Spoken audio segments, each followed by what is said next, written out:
Kia ora everybody, Chris Farhi here from the Bayleys Insights team. I'm joined here today by Ankur Dakwale, also from the Bayleys Insights team, to have a chat about our latest Auckland industrial market update. Thanks very much for joining us, Ankur. Thanks for having me. Awesome. So look, a couple of the major themes that stick out in the report are the ongoing demand for warehousing off the back of e-commerce. We've got the shortage in land supply across the Auckland region, and more recently we've got this rise in interest rates and what that might mean for the market. So we'll jump into each of these and have a bit of a chat. So first up, we've got this big demand for warehousing driven by e-commerce. So what are we seeing in the market in that space? Yeah, so everyone's shopping online now. Due to the pandemic, we've seen a massive growth in e-commerce, and it's having a direct translation to vacancy rates across the market, where the Auckland market is now running at less than 2% vacancy for the last 3 years.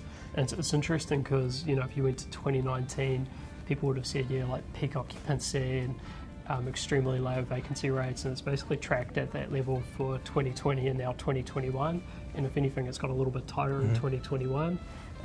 Also interesting across the board, low vacancy rates, so it's not like there's certain subsectors in the market that are high vacancy, like pretty much across the region. We're looking at low levels, which is quite amazing, and it looked like there are 3 areas that are running particularly hot relative to their, say, 10-year average. So 3 areas that are running extremely hot at the moment compared to their 10-year averages are Mount Wellington, East Tamaki and Whitty, based on growth in the area, development of the last 10 years, proximity to ports and motorways, they're making it particularly popular amongst occupiers. And so then turning to the industrial land shortage, what are we seeing in that space at the moment? Yeah, so anything that's being developed at the moment is being leased as soon as it's drawn up, but it's causing a shortage of developable land, and that's pushing occupiers and developers out further into the regions, such as Drury and Pokeno. And it's pretty interesting because from a pricing perspective, that's totally translating to prices with growth of probably double in the last 5 years in terms of good development land parcels. And it just shows you how much competition there is for those sites when they do come up for sale. And so then the final big theme is the uncertainty around interest rates. So over the last couple of months, we've seen the spike in inflation results.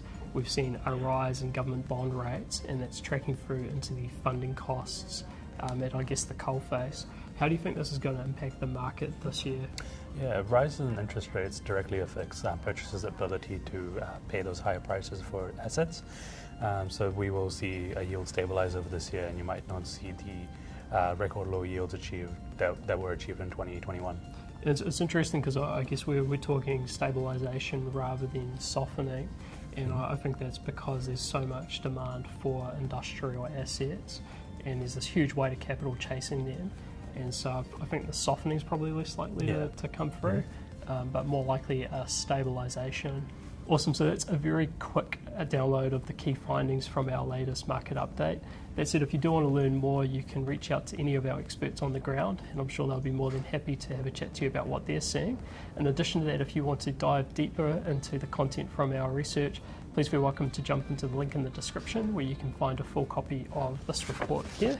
And in the meantime, we'll wrap up here, so thanks very much, Ankur. Cheers, Chris. And we'll see you next time. See you, bye. Bye.